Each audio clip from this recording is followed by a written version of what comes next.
जी, welcome back. अगर आपका previous session में से कोई क्वेश्चन या कोई कन्फ्यूजन है तो हैंड रेज़ करके आप सवाल पूछ सकते हैं।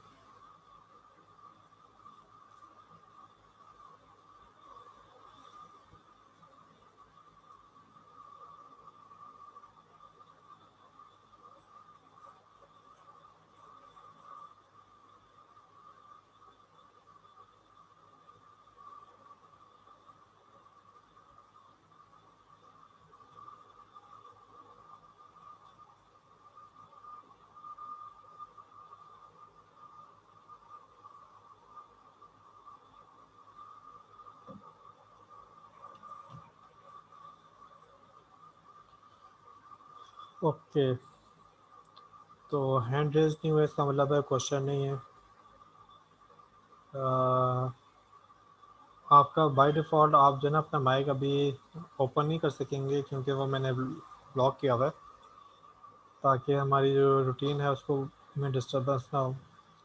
अक्सर स्टूडेंट जो है वो जब एंटर होते हैं तो उनका माइक ओपन होता है और साथ में बैकग्राउंड नॉइज़ की वजह से क्लास में डिस्टर्बेंस होती है, इसकी वजह से मैंने इसको जो है वो ब्लॉक किया हुआ है।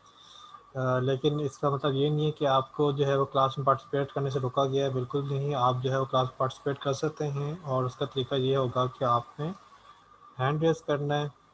तो हैंड रेज़ का ऑप्शन आपके पास ज़ूम में अवेलेबल होता है। मोबाइल में भी जो लोग ज़ूम यूज़ करते हैं उसमें भी अवेलेबल होता है। उसमें आपके पास जो है वो जो 3 पॉइंट्स होते हैं या मेन्यू का बटन होता है, उस पे आप क्लिक करें तो आपके पास हैंड रेज़ का ऑप्शन आ जाता है, वहाँ पे क्लिक करके हैंड रेज़ कर सकते हैं। तो अगर किसी को नहीं मालूम तो ये मैं आपको बता रहा हूँ कि आपके पास हैंड रेज़ का ऑप्शन होता है, आप हैंड रेज़ करके क्वेश्चन कर सकते हैं, आप क्लास में पार्टिसिपेट कर सकते हैं। ओके, अब हम आगे चलते हैं। तो हमने सब्जेक्ट मैटर एक्सपर्ट की बात कर ली। वो एक ऐसा पर्सन होगा जो कि अपनी डोमेन से रिलेटेड डीप नॉलेज और स्किल्स रखता होगा और एक्सपीरियंस रखता होगा, और आपकी मल्टीमीडिया प्रोडक्ट डेवलपमेंट में वो आपको हेल्प करेगा कि उसमें एक तो गाइड भी प्रोवाइड करेगा कि किस तरह से काम होना चाहिए। फिर उसके अंदर आपको प्रोडक्ट के अंदर क्या गुड है क्या बैड है उसको भी डिफ़ाइन करेगा। आपकी एक्टिविटीज़ को भी डिफ़ाइन करेगा कि इसमें ये चीज़ में आना चाहिए और ये चीज़ में नहीं आनी चाहिए। तो ये आपका सब्जेक्ट मैटर एक्सपर्ट की रिस्पॉन्सिबिलिटी होगी। तो सब्जेक्ट मैटर एक्सपर्ट के बगैर आप जो है वो एक ख़ास डोमेन के लिए मल्टीमीडिया प्रोडक्ट नहीं बना सकेंगे, और अगर बनाएंगे भी तो वो इतनी एफिशिएंट और इतनी इफ़ेक्टिव नहीं होगी कि वो उस डोमेन के लोगों को हेल्प कर सके। नेक्स्ट हम देखते हैं इंस्ट्रक्शनल डिज़ाइनर। इंस्ट्रक्शनल डिज़ाइनर भी आपकी मल्टीमीडिया के स्पेसिफिक डोमेन में आ जाता है, जहाँ पे आपने कोई ट्रेनिंग पर्पस के लिए कोई मैकेनिज़्म बनाना हो। मिसाल के तौर पे आप ये चाहते हैं कि आपने कोई एप्लीकेशन बनाई है और उस एप्लीकेशन को कैसे वर्क करना है, उसमें क्या क्या स्टेप्स करने हैं, उसके बारे में एक ट्यूटोरियल बनाना या उसकी एक गाइडलाइन बनाना, ताकि जो यूज़र उसको फर्स्ट टाइम यूज़ करे उसको पता चले कि हाँ जी इस एप्लीकेशन को यूज़ कैसे करना है। तो उधर आपके इंस्ट्रक्शन डिज़ाइनर का जो है वो काम आ जाता है। मिसाल के तौर पे आपने एक गेम बनाई और वो थी शूटिंग गेम। अब शूटिंग गेम आपने बनाई है और यूज़र जो है उसको नहीं पता कि इसको कैसे प्ले करना है, तो आप उसके स्टार्ट वाला जो लेवल है या जिसको आप ट्रेनिंग लेवल कहते हैं, उसके अंदर आप उसको ट्रेन करते हैं कि हाँ जी इसमें उसमें क्या क्या स्टेप्स करने हैं। कि फॉर एग्ज़ाम्पल आप उसको बताएंगे कि आपने लेफ़्ट राइट इसमें मूव करना है, तो लेफ़्ट राइट मूव करने के लिए आप एरो कीज़ का इस्तेमाल करें, या फिर अगर स्क्रीन के ऊपर देखें तो स्क्रीन के ऊपर जो है उसमें उसके लेफ़्ट राइट मूव करने के जो है वो इंडिकेटर होगा, उससे आप लेफ़्ट राइट मूव कर सकते हैं। इसके अलावा आप जो है शूटिंग गेम जो है वो प्ले करना चाहते हैं, उसमें फायरिंग के लिए आपके पास क्या ट्रिक है। हो सकता है आप कीबोर्ड के बेस पे कहें तो शायद एफ़ के बटन पे या कंट्रोल के बटन में आप फायरिंग रखें। इसी तरीके से आपने जंप करना है तो आप जंप के लिए स्पेस बटन रखें। तो अब आपका इंस्ट्रक्शन डिज़ाइनर क्या करेगा, वो ये करेगा कि वो एक छोटे-छोटे से आपके लेवल उसमें बना लेगा, ट्रेनिंग लेवल। तो उसमें पहले आपको बताएगा जी हाँ आपने इस लोकेशन पे जाना है, तो उसके लिए आप जो है वो एरो कीज़ को यूज़ करते हुए आप इस लोकेशन पे आ जाएं। तो आपने एरो की यूज़ की, आप लोकेशन पे आ गए, तो उसके बाद आपको अगला गाइडेंस मिलती है कि आपने यहाँ पे इस हर्डल को क्रॉस करने के लिए जंप करना है। तो जंप करने के लिए स्पेस दबाएं, तो फिर आपने वहाँ पे उधर जंप करने के लिए स्पेस दबाई, तो आपको चल गया कि स्पेस जो है वो जंप के लिए।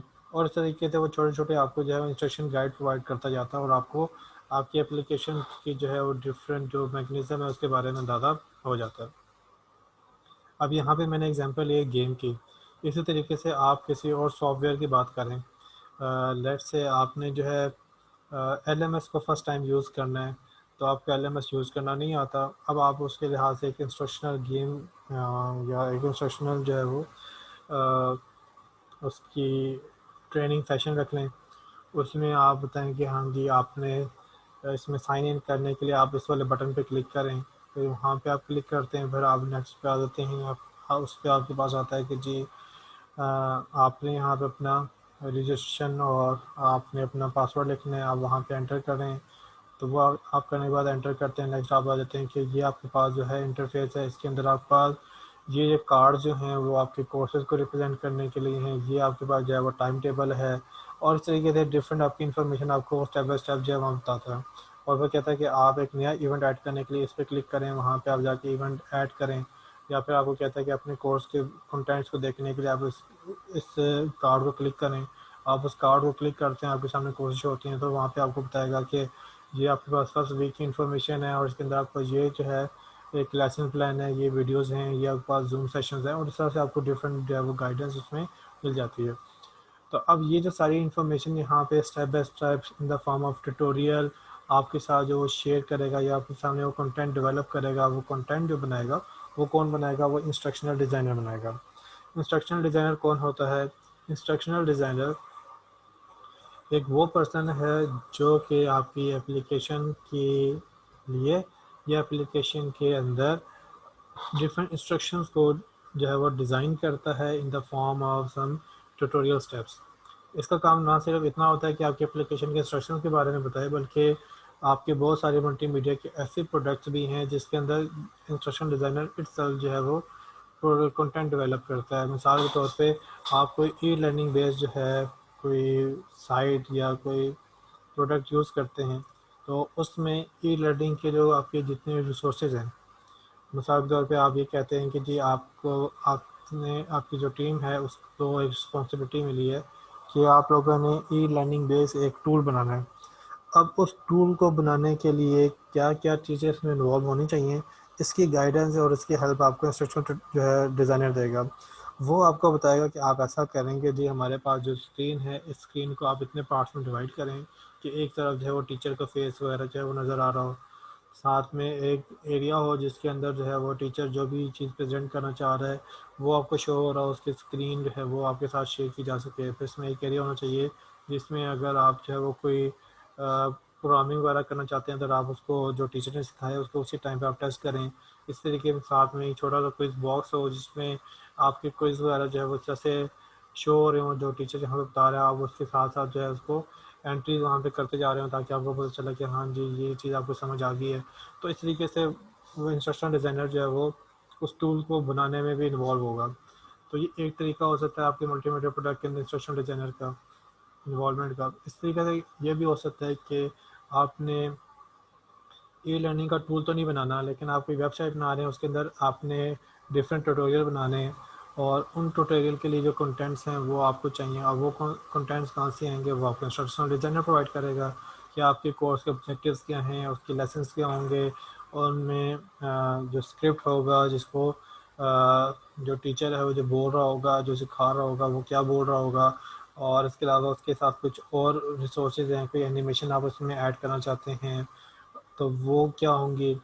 तो ये सारी इन्फॉर्मेशन जो है और ये सारे जो कंटेंट्स हैं ये कौन प्रोवाइड करेगा? ये आपको इंस्ट्रक्शनल डिज़ाइनर प्रोवाइड करेगा। तो इंस्ट्रक्शन डिज़ाइनर की जो अगर आप देखें तो हो सकता है कुछ आपके मल्टीमीडिया प्रोडक्ट्स होंगे जिसमें आपके इंस्ट्रक्शन डिज़ाइनर का कोई रोल नहीं है, जैसे कि गेम डिज़ाइनर का कोई रोल नहीं है। वो जस्ट जो है वो एक सेपरेट डोमेन में आ जाते हैं। लेकिन ये भी हो सकता है कि आपकी बहुत सारी प्रोडक्ट्स हैं इसके इंस्ट्रक्शनल डिज़ाइनर की इन्वॉल्वमेंट शामिल हो जाए, तो फिर हमने इसके बारे में देख लिया कि किन के एरियाज़ के अंदर किस तरीके से जो है वो यूज़ इंस्ट्रक्शनल डिज़ाइनर जो है वो इन्वॉल्व हो सकता है। ओके, फिर इसके बाद हम आ जाते हैं मल्टीमीडिया राइटर। अब मल्टीमीडिया राइटर और स्क्रिप्ट राइटर, ये जो स्क्रिप्ट राइटर है ये थोड़ा सा स्पेसिफाइड कर लेता है मल्टीमीडिया राइटर को, लेकिन मल्टीमीडिया राइटर इट्सेल्फ जो है ना एक लार्ज एरिया है, लार्ज डोमेन है।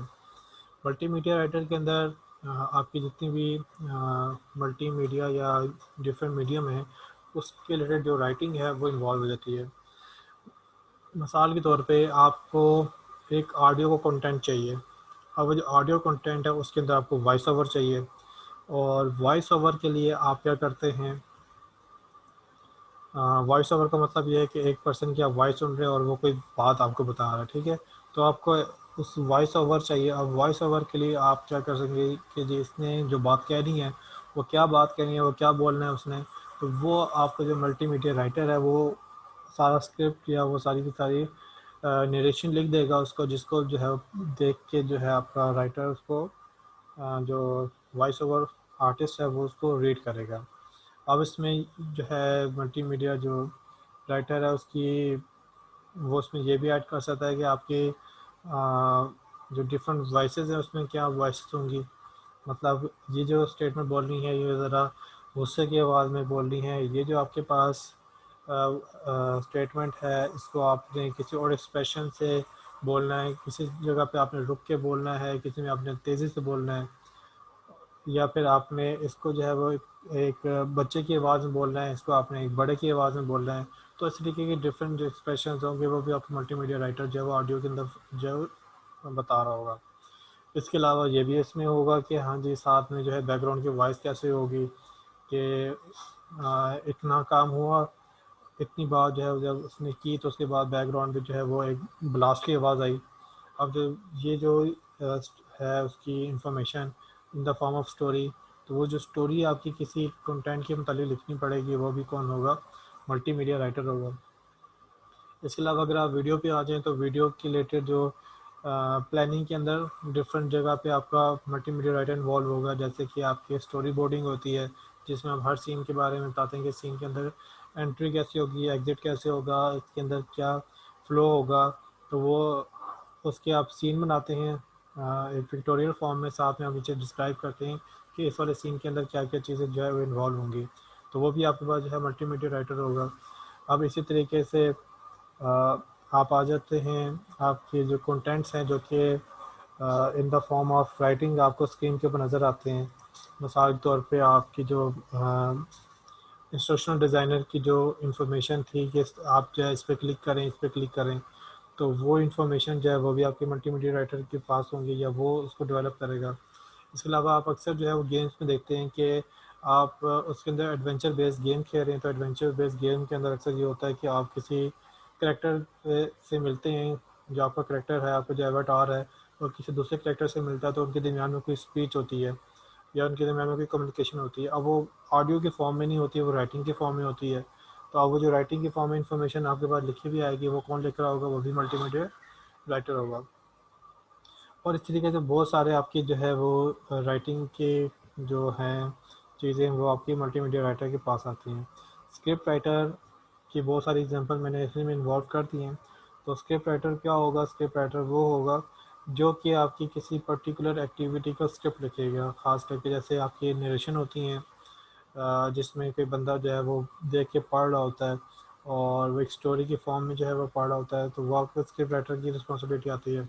इसके अलावा अगर डायलॉग्स हों, जैसे कि अभी किंग की एग्जांपल दी जिसके अंदर दो करेक्टर के दरमियान में कम्युनिकेशन होनी है, तो वो भी स्क्रिप्ट राइटर की रिस्पॉन्सिबिलिटी है। अगर इसी तरीके से वॉइस ओवर में बात करें, दो पर्सन ने आपस में बात करनी है या दो पर्सन की जो है वो ऐसे वॉइस जनरेट करनी है कि जैसे वो आपस में बात कर रहे हैं लेकिन पर्सन एक ही बोल रहा है लेकिन दो अलग वॉइस में बोल रहा है, पहले एक बंदे की वॉइस में बोलता है फिर दूसरे पर्सन की वॉइस में बोलता है, तो वो भी जो राइटिंग होगी वो कौन लिखेगा, स्क्रिप्ट राइटर लिखेगा। तो आपकी जो मल्टीमीडिया प्रोडक्ट है इसके अंदर जो आपकी जो टाइपिंग के रिलेटेड जितनी भी राइटिंग है वो भी आप मल्टीमीडिया राइटिंग में आती है। इसके अलावा जो आपकी वॉइस की सूरत में जो जितनी भी बात है, कम्युनिकेशन है, वो भी आपकी मल्टीमीडिया राइटिंग में आती है।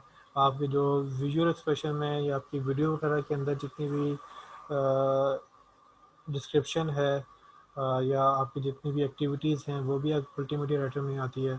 तो मल्टीमीडिया राइटिंग जो है वो आपके प्रोडक्ट की डेवलप के अंदर एक बड़ा इंपॉर्टेंट रोल होती है, जो कि आपके प्रोडक्ट की डायरेक्शन डिफ़ाइन कर देती है कि उसके अंदर स्टोरी को कैसे चलना है, क्या क्या स्टेप्स होने हैं और किस तरीके से आपकी आउटपुट जो है उसके अंदर आपको रिजल्ट्स नज़र आएंगे। तो ये हो गया स्क्रिप्ट राइटर। इसके बाद हम नेक्स्ट आते हैं और देखते हैं एनिमेटर 2D।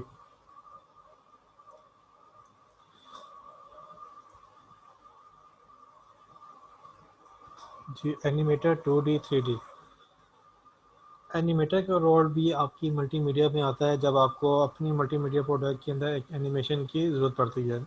उसमें 2D एनिमेशन की ज़रूरत पड़ी तो आपने 2D एनिमेटर का इस्तेमाल किया, और अगर 3D एनिमेशन की ज़रूरत पड़ी तो आपने 3D एनिमेटर का इस्तेमाल किया।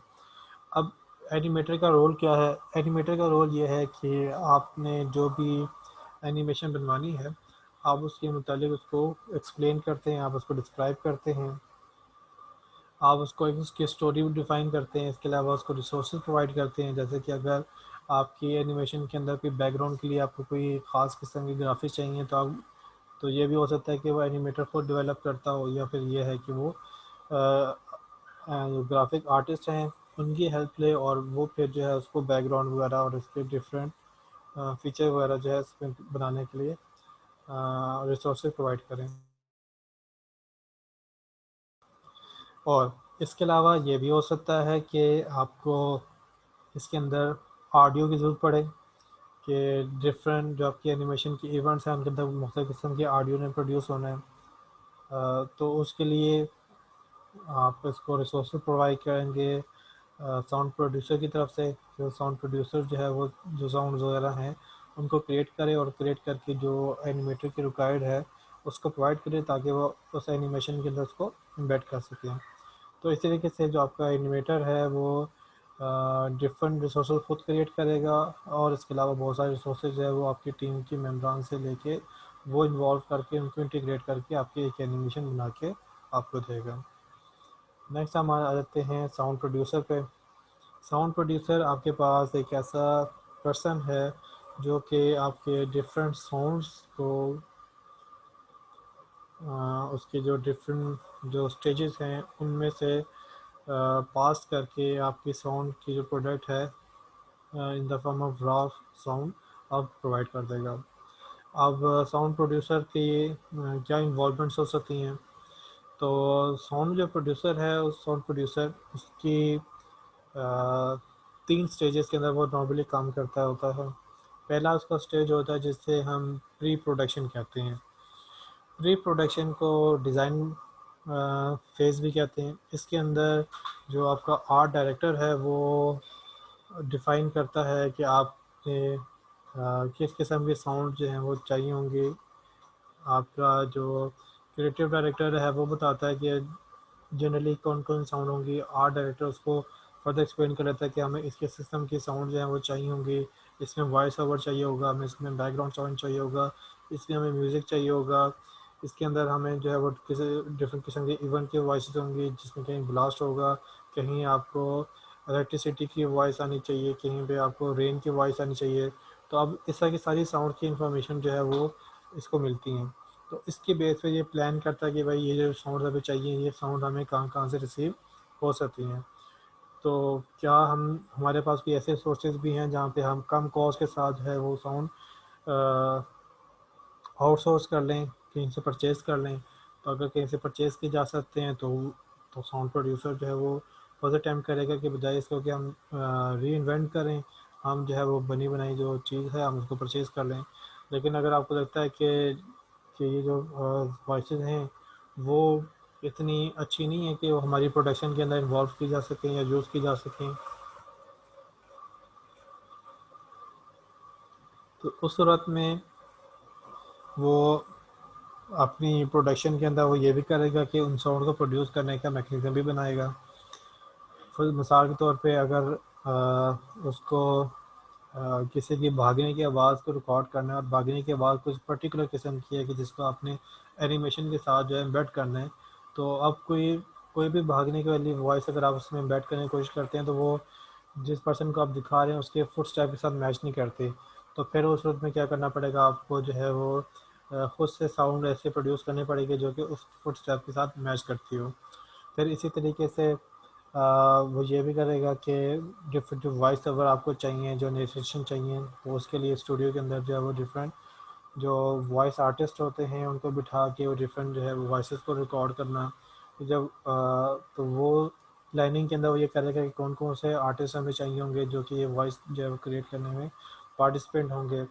फिर इसके बाद आपके पास नेक्स्ट उसका फेज़ आ जाता है प्रोडक्शन फेज़। प्रोडक्शन फेज़ के अंदर जो है वो उन चीज़ों को जो कि उसने प्रोड्यूस करनी है, जो बनानी है, उनके ऊपर वो काम करता है। जैसे कि अभी वॉइस ओवर की बात की, तो वॉइस ओवर में कौन सा आर्टिस्ट ने किन एक्सप्रेशन के साथ जो है वॉइस जनरेट करनी है, तो ये अदर डायरेक्टर के तौर पे इन्वॉल्व होता है या फिर किसी डायरेक्टर को और साउंड डायरेक्टर को इन्वॉल्व कर लेता है जो कि उस ख़ास पर्सन से वो वॉइस जो है वो रिकॉर्ड करवाता है। अब उसमें किसी स्टेटमेंट को जो है वो बड़ा लाउड बोलना है, किसी को लो बोलना है, किसी के अंदर कुछ ख़ास किस्म के एक्सप्रेशन जो है वो आपने वॉइस के अंदर प्लेस करने हैं ताकि ख़ास किस्म के उसके इमोशन जो है उसमें नज़र आए। कहीं पे आपको खौफ के इमोशन नज़र आने सुनाई देने चाहिए, कहीं पे आपको खुशी के इमोशन जो है वो सुनाई देने चाहिए। तो ऐसा कि डिफरेंट जो इमोशंस वगैरह जो है वो कैसे आने चाहिए वो फिर आपका या तो साउंड प्रोड्यूसर करेगा या फिर जो साउंड डायरेक्टर है वो फिर गाइड करेगा जो डिफरेंट साउंड आर्टिस्ट हैं। इसके अलावा म्यूज़िक की जो कंपोजिशन है उसके अंदर भी ये गाइड करेगा कि हमें इस किस्म का म्यूज़िक चाहिए ताकि हम उसको सॉन्ग के साथ मिक्सअप करके जो है वो अपनी प्रोडक्शन में यूज़ कर सकें। तो इस तरह से डिफरेंट जो आपकी साउंड से रिलेटेड जो काम होंगे जो उसने परफॉर्म करने वो प्रोडक्शन में आ जाएंगे। फिर अब डिफरेंट तरीके से जब साउंड उसके पास आ गई है तो अब उसके बाद नेक्स्ट उसके पास स्टेप ये आता है कि हाँ जी अब इनको ज़रा मर्ज करना है, इसके अंदर हमने एडिटिंग करनी है। तो उसको हम कहते हैं पोस्ट प्रोडक्शन। पोस्ट प्रोडक्शन के अंदर जो आपने डिफरेंट साउंड प्रोड्यूस किए हैं उनमें देखते हैं कि कहीं पे एक्स्ट्रा साउंड आ रही है तो आप उसको रिमूव करते हैं। कहीं पे आपको लगता है कि जी इस साउंड के साथ हमें दूसरे साउंड को मिक्स करना है तो वहाँ पे आप उसको मिक्सअप करते हैं। और इस तरीके से डिफरेंट किस्म की आप जो है पोस्ट प्रोडक्शन के अंदर एक्टिविटी परफॉर्म करते हैं जो कि साउंड प्रोड्यूसर की रिस्पॉन्सिबिलिटी में आती हैं। नेक्स्ट हम देखते हैं म्यूज़िक कंपोज़र। तो साउंड प्रोडक्शन के अंदर ही एक एरिया आता है म्यूज़िक कंपोजिशन का जिसमें डिफरेंट किस्म के जो म्यूज़िक्स हैं जो आप उसमें यूज़ करना चाहते हैं वो आप जनरेट करेंगे। अब उसमें ये भी हो सकता है कि आप किसी ऑर्केस्ट्रा को जो है वो इन्वॉल्व करें जो कि आउटसोर्स होगा। आप उनसे कहेंगे कि हमें पर्टिकुलर किस्म की जो है म्यूज़िक चाहिए और वो म्यूज़िक जो है वो जनरेट करें। या आप किसी बैंड को इन्वॉल्व करते हैं, वो किसी किस्म का सॉन्ग वगैरह जो है वो उसके लिए कोई म्यूज़िक जनरेट करते हैं। या फिर आप ये कर सकते हैं कि आप उसमें कोई सिंथेटिकल वे या कंप्यूटर से डिजिटाइज वे में आप जो है साउंड वगैरह प्रोड्यूस करें। तो आप जो है म्यूज़िक कंपोज़र के जो एरिया होगा उसकी रिस्पॉन्सिबिलिटी होगी वो डिफरेंट किस्म के म्यूज़िक जो है वो जनरेट करें।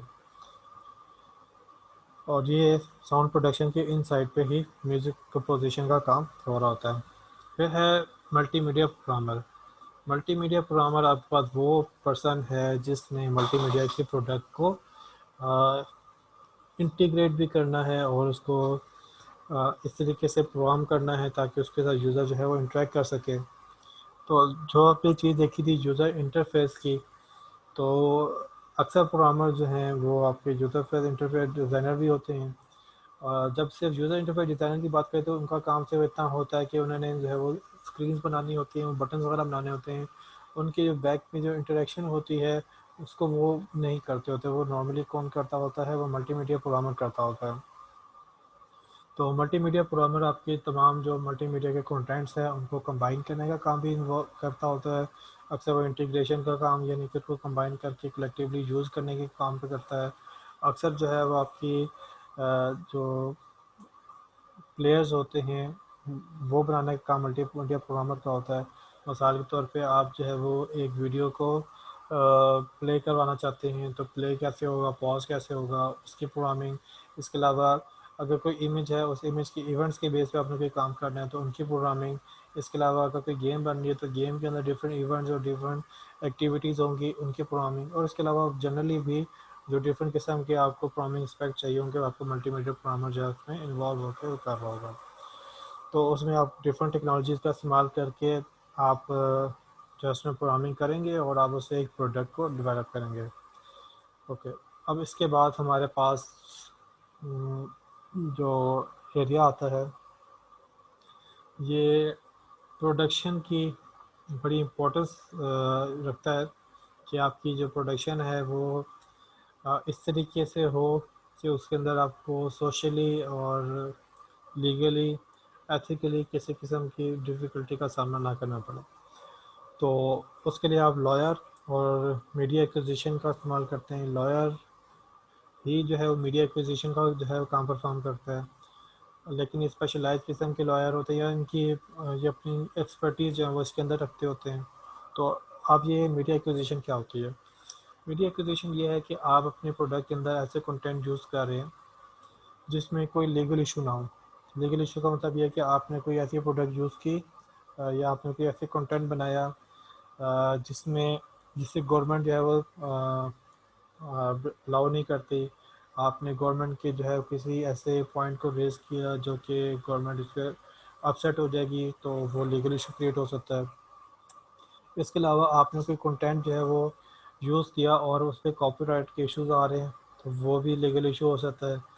और इस तरीके से ये भी हो सकता है कि आपने एक प्रोडक्ट तो बनाई और वो आपने एक ख़ास डोमेन के लिए बनाई, लेकिन अब वो जो प्रोडक्ट है वो आपकी डिफरेंट डोमेन में यूज़ होनी है, तो वहाँ पे रिलीजियस इशू हो सकते हैं, वहाँ पे कल्चरल इशू हो सकते हैं, वहाँ पे सोशल इश्यूज हो सकते हैं, और डिफरेंट जो है उसके अंदर सोशल और एथिकल प्रॉब्लम वहाँ पे फेस करनी पड़ सकती हैं। तो उस वक्त में जो आपका जो मीडिया एक्विजिटर होता है, उसकी रिस्पॉन्सिबिलिटी ये होती है कि वो ये देखे कि आपके कंटेंट्स के अंदर कोई ऐसी चीज़ ना हो जो कि आपके सोशली, एथिकली और लीगल वे में किसी किस्म की डिस्टर्बेंस क्रिएट करें, और आपकी प्रोडक्ट को जो है वो किसी भी सूरत में डिफरेंट जो लॉ सूट हैं उससे अवॉइड किया जा सके। अब इसके अलावा यहाँ तक तो ये हो गया कि इसको पहला काम तो ये हो गया कि आपके प्रोडक्ट है वो इतनी प्रोटेक्टिव हो कि उसके ऊपर कोई इस तरह के इश्यूज ना हो जो कि आपकी सोशली, लीगली और एथिकली लॉ सूट को जो है फाइल करने की तरफ जा सकते हो। साथ में इसका ये भी है कि आप कोई चीज़ बना रहे हैं तो साथ में आपकी जो चीज़ है वो आपकी ही ओनरशिप में रहे, कोई इसको जो है वो चोरी ना कर ले। तो उसके लिए उसके कॉपीराइट की जो है वो सर्टिफिकेशन और रजिस्ट्रेशन वगैरह का काम करना भी ये मीडिया एक्विजिशन में आता है। कि आपने कोई चीज़ यूज़ की, आपने कोई म्यूज़िक कंपोजिशन वगैरह की, तो अब म्यूज़िक कंपोजिशन वगैरह करने के बाद आप देख कहते हैं कि हाँ जी, आपका जो म्यूज़िक है वो कोई और बंदा आपकी परमिशन के बगैर यूज़ ना करे, या फिर ये प्रोडक्ट है इसके अंदर ये वाली टेक्निक यूज़ की आपने, ये टेक्निक आपकी परमिशन के बगैर कोई और यूज़ ना करे। तो उसके लिए आप कॉपीराइट की जो है वो डिफरेंट सर्टिफिकेशन है, आप वो उसको परचेज़ करने के लिए आप जो है वो लॉयर या मीडिया एक्विजिटर की हेल्प ले सकते हैं।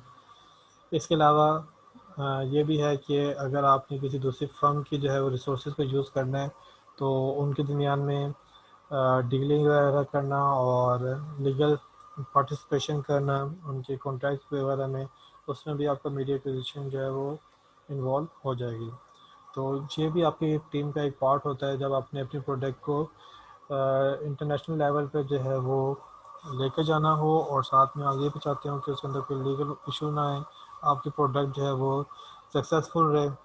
तो उस वक्त में आप एक मीडिया एक्विजिशन की इन्वॉल्वमेंट या एक लॉयर जो कि मीडिया एक्विजिटर होगा उसकी पार्टिसिपेशन जो है वो आप प्रेफर करेंगे और अपनी प्रोडक्ट को सक्सेसफुल बनाएंगे।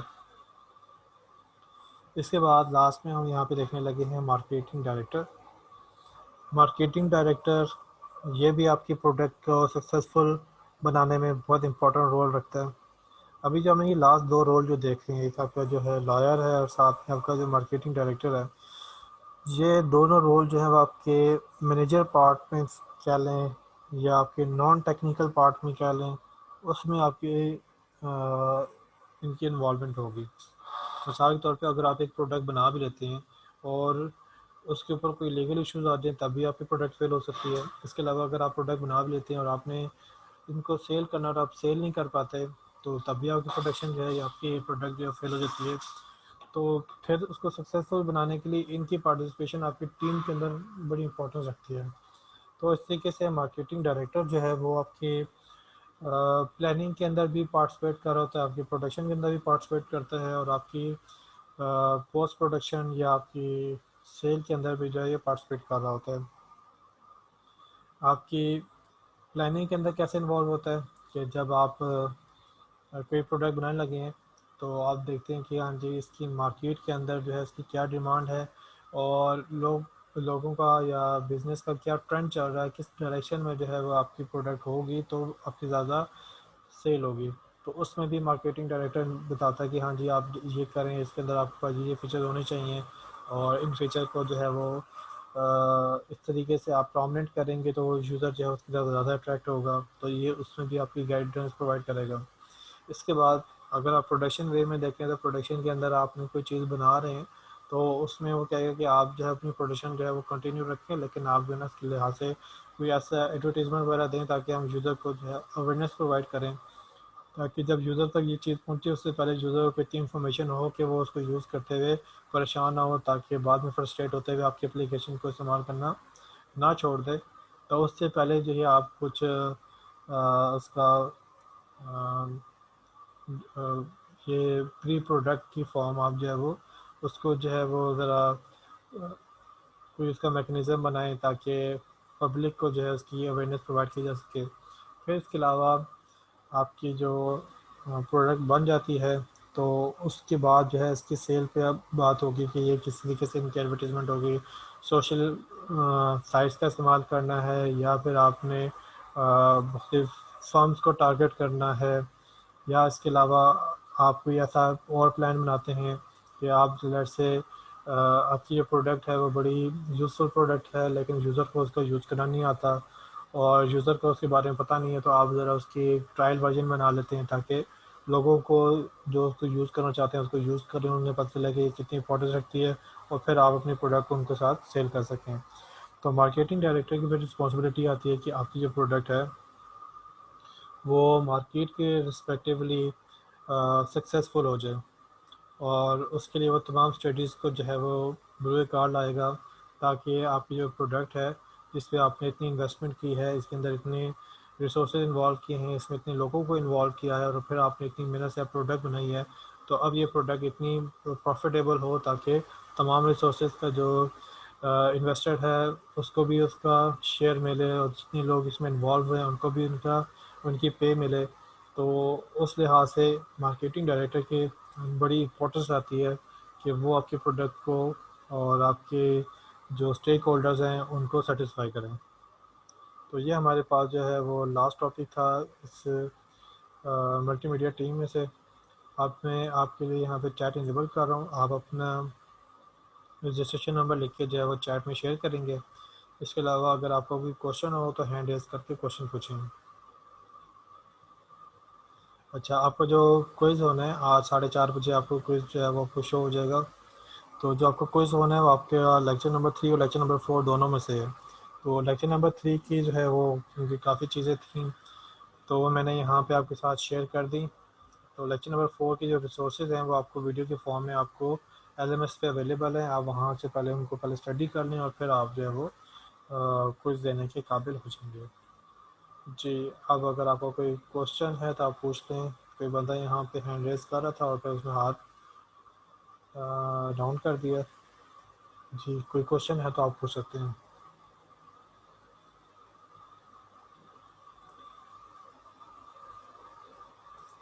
जी, Haris Munir. Sir assignment group में करनी है? जी, असाइनमेंट ग्रुप में करनी है। ठीक है सर। जी, और कोई बंदा?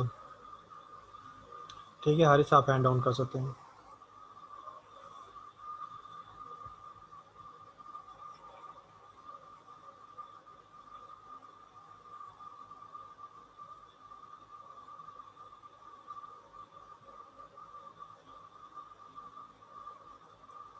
जी अरसलान।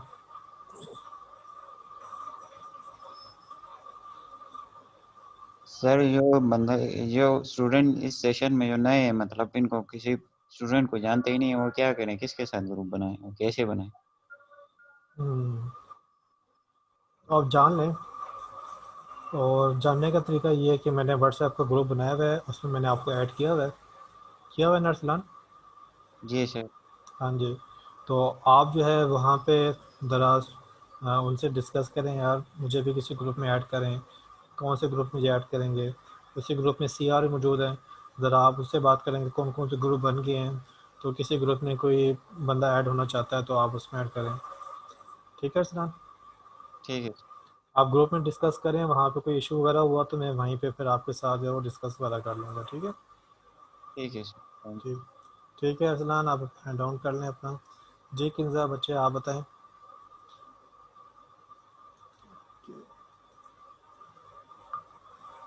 जी। सर, ये ग्रुप में असाइनमेंट करने का दोबारा से बता दें क्या तरीका है, ओके। कैसे करें?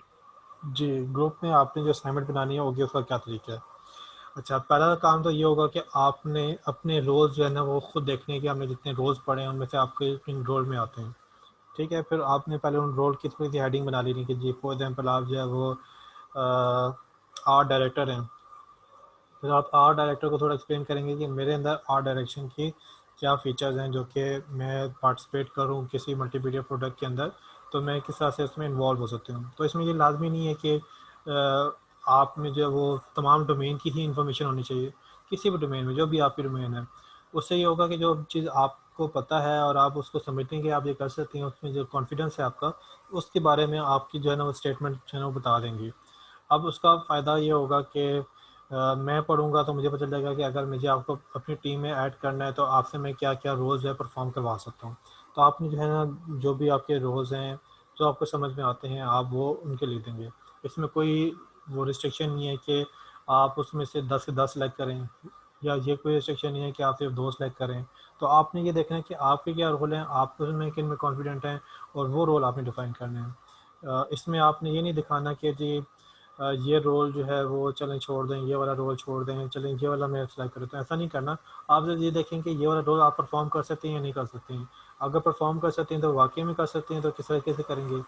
अच्छा, जब आपने सारे अपने रोल लिख लिए, फिर आप ये रोल आप क्या करेंगे, अपने ग्रुप मेंबर के साथ शेयर करेंगे, और फिर ग्रुप मेंबर अपनी रोल रखिए उसको कंबाइन करते जाएगा, और इस तरह से करते करते सारे जो 6 बंदे होंगे वो एक जो है वो डॉक्यूमेंट बनाएंगे जिसमें तमाम बंदों की जो है वो रोज़ होंगे। तो आपकी हेडिंग हो जाएगी फलाने पर्सन के जो रोज़ हैं, और उसके रोज़ की जो है वो हेडिंग्स आ जाएंगी। फिर दूसरे पर्सन के रोल, फिर उसकी हेडिंग आ जाएगी। तो इस तरीके से आपके पास एक असाइनमेंट की डॉक्यूमेंट बन जाएगी, जिसमें तमाम स्टूडेंट के पास वो डॉक्यूमेंट होगी, और सबको पता चलेगा कि उनके क्या रोल्स उनके हैं, और दूसरों जो टीम के बाकी मेंबर हैं उनके क्या रोल्स वो परफॉर्म कर सकते हैं। तो इस तरीके से आपकी जो टीम कम्युनिकेशन होगी वो आसान हो जाएगी। ओके स्टूडेंट, हमारा सेशन यहाँ पे क्लोज़ होता है। आप लोग अपना ख्याल रखिएगा। अल्लाह हाफिज़।